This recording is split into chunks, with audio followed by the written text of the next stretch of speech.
Hello, hello. Yeah, got voice. Frank Club, the pianist Heaven Levin Club, idolized by Russia's Americans, died on February 20th, aged 78. 受俄罗斯和美国两国人民崇拜的钢琴家哈维·拉本 （Frank Kleber） 于2013年2月27日去世，享年78岁。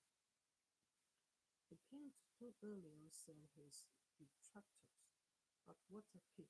He was the first classical music star of the television age, the only one fitted with a typical tape parrot, the first to sell a million copies of an album. Above all, he was the Texas who brushed the frost off the Cold War with his huge hands, modest manner, and the electrifying renditions of great Russian composers.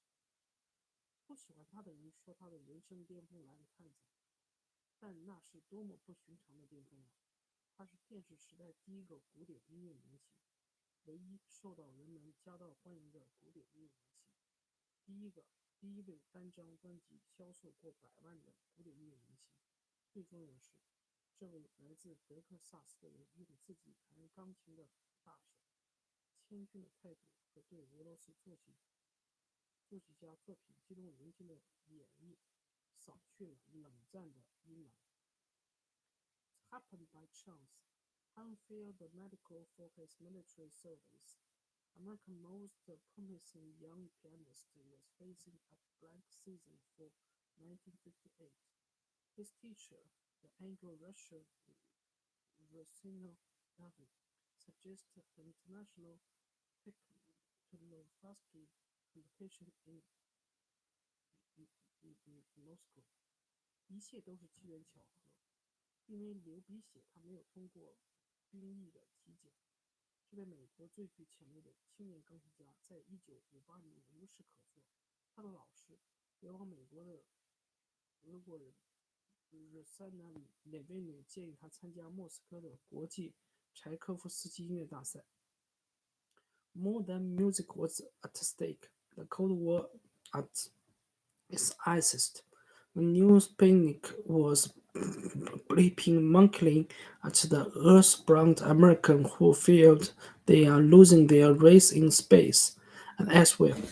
这场大赛比的不仅仅是音乐，冷战正处于最高峰期。苏联新发射的人造卫星正在太空里用哗哗声音嘲笑着地球的美国人。美国人担心他们不仅会输掉太空竞赛，还会在其他领域落后。Miss Klubin was not a loser. He had won his first competition aged 12 and played at Carnegie Hall at 14. He did not feature at the presence of Slovakia's Richard and other giants on the jury. A childhood Russian He was just glad to be in Moscow. 克莱本并非等闲之辈，他在12岁时就赢得了自己第一个音乐比赛，14岁就在卡内基音乐厅演奏，面对来自斯维亚托夫斯拉、里赫德和其他音乐大师组成的评委会，他毫不胆怯。他从小就喜欢俄国，能到莫斯科，他很高兴。The feeling was mutual. He was a sensation in the first round, a star by semi-finals, but the final choice of Rimouski's third piano concerto. The Moscow music lovers was at his feet. Even the orchestra joined in the standing ovation. After 8 minutes, again all traditional at the Moscow Conservatory, he was brought back for a second bow. 这份好感并不是单方面的，他在第一轮的演出就引起轰动，半决赛时已经成为明星。当他弹下拉赫曼诺夫第3钢琴协奏曲的最后几个和弦时，莫斯科的乐迷们为之倾倒，就连伴奏的交响乐团也和观众一起鼓掌起立。8分钟之后，他再次登台谢幕。打破了莫斯科音乐学院一贯的传统。The charges was less enthusiastic. Some shift points from his goals to boost the Soviet contest. Levensky Richard Steinberg that, closely avoiding zero to the other competitors and the full 25 points to Mr. Kluban on all counts on each round. Against the prospect of an American victory, panic-stricken Soviet bureaucrats turned to Nikita Khrushchev himself. Is he the best? Asked the general secretary. Yes, came the answer. Then give him first prize. 但评委们并不是像观众那么热情。一些评委为了让苏联选手弗拉先科获奖，会从他的成绩中扣掉几分。里赫特破坏了他们的计划，他故意在每轮每一项都给克莱本25分的满分，给其他选手零分。惊恐的苏联官员担心美国人会赢，就请示赫鲁晓夫。总书记问道：“他是最好的吗？”得到肯定答复后，就说：“那就把一等奖给他吧。” It was inspired move. The Soviet Union suddenly looked fair-minded and friendly, showcasing its cultural riches, not its nuclear arsenal, but for its subjects, corn and frozen by years of Stalinism and war. Vankrov's message was far deeper. Yankee imperialists were forgotten. Here was American with ultimate in Russian-style pianism, perfect technique matched with soaring emotional expression. It was more Russia than we were, said Vensenko. The affection was to last for generations. 这是个鼓舞人心的举动。突然之间，苏联看起来又公平友善，显示出其文化财富而不是核武器，但对于经斯大林主义和战争折磨、恐吓和哀冻多年的俄国国民来说，范克莱本所传递的信息更为深远。他们忘记了美国佬的帝国主义，在他们面前是一个把俄式钢琴演奏技巧演绎到极致的美国人。弗拉先克说，他比我们更像俄国人，俄国人对他的喜爱延续了好几代。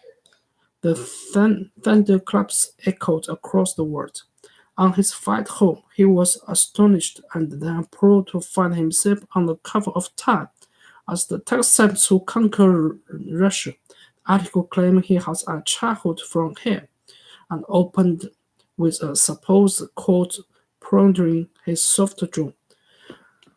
All swear to goodness and just can't believe all this is happening. Lever Van Krum from the Piney Woods of East Texas. 雷鸣般的掌声在世界回响。在回家的飞机航班上，他先是吃惊，继而惊恐地发现自己作为征服俄国的德克萨斯人上了《时代》杂志的封面。那篇文章宣扬他的童年极其糟糕，并模仿他慢吞吞的南方口音开头。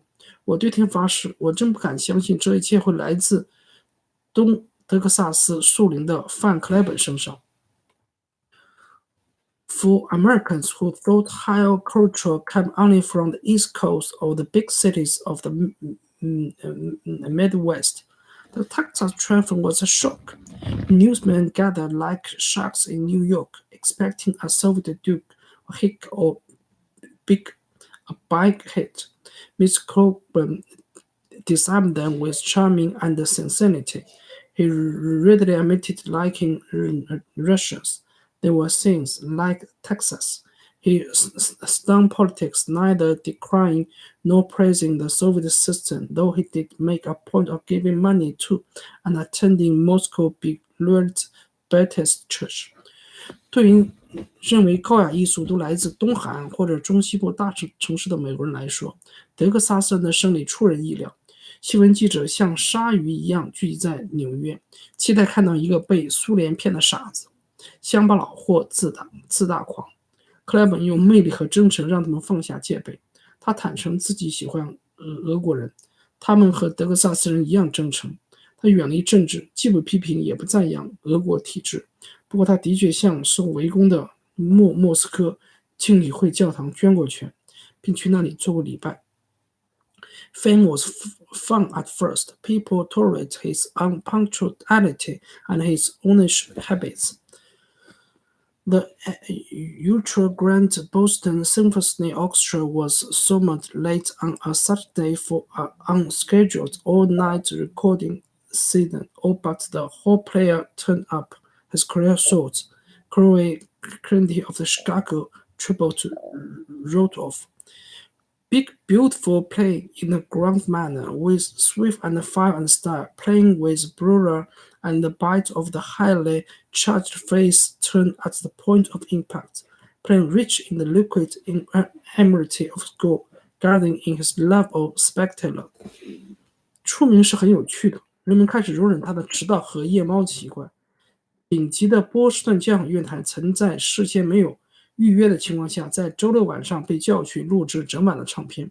除了原号手，其他人都去了。他的事业如日中天。芝加哥论坛报的记者克莱沃森迪写道：“好漂亮的演奏，气势恢宏，给人一种热情大方、气派的印象。关键之处，演奏手法华丽，充分表现出巅峰乐曲的感染力。演奏变化多端。”流畅的音符有如在美景中闪烁的金色阳光。But evening came early. He was, say, Stephen Hoover, a British pianist, the first victim of the age of musical competitions. Fans wanted old favorites. Record companies want output. Air traffic unbearable and exhausting schedule that left less time for development. His repertoire was no narrower than some other famous pianists. He just happened to prefer the great Russian composer. But critics thought his fame and talent hid a lack of brain power.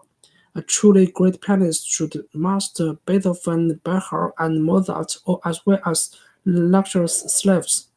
但是，傍晚似乎来得太早。英国钢琴家斯蒂芬·霍夫说：“克莱本是音乐大赛时代的第一个受害者。乐迷想要经典曲目，唱片公司想要的是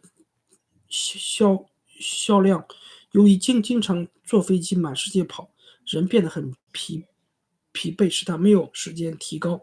他的曲目和其他著名的钢琴家一样广泛，他只是碰巧偏好伟大的俄国作曲家而已。